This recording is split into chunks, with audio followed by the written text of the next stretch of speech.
Namumula ba ang dashboard mo? Ano kaya ang dahilan kung bakit namumula yung dashboard mo?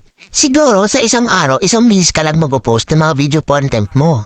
Marami kang pinapanood ng video at marami kang sinusuportahan. Pero yung dashboard mo namumula. Bakit di mo subukan mag-post ng mga video content mo na 3 busy sa isang araw o kaya 4 na busy sa isang araw? Alam mo kung gusto mo rin successful bilang vlogger. Mag-post ka ng mga video na talagang nakakaaliw.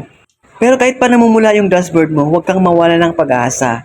Alam mo makasip-sip talagang natural lang po yan na talagang namumula ating dashboard. Dahil kulang po tayo sa pag-upload ng mga video. May mga instruction din kasi na binibigay si Mita sa atin na kailangan po natin mag-upload ng mga video 4 na bisis o 5 bisis sa isang araw. At mag-respond sa mga comment ng ating mga followers. Isa yun sa mga rason na mabilis po tumaas ang ating mga ranking. At makipag-engage sa mga content creator para suportahan kanila. Huwag ka mawala ng pag-aasa mga kasif, dahil natural lang po talaga na lahat po tayo nagsisimula pa lang sa natong klaseng strategy sa pag-upload ng mga videos. Pero aralin po natin kung paano po natin mapaparami ang ating mga viewers at kung paano po natin mapapaganda ang ating records at kaya manumbalik sa kagandahan ng ating dashboard. Dito na po magkatapos ang ating video and hope guys support in this video and don't forget to like, share, and comment and follow for more videos update. Siyempre, shout out sa ating mga new followers, non-followers, at sa mga solid supporters natin. Maraming salamat sa walang sawang patuloy na pagsuporta sa aking mga content pages.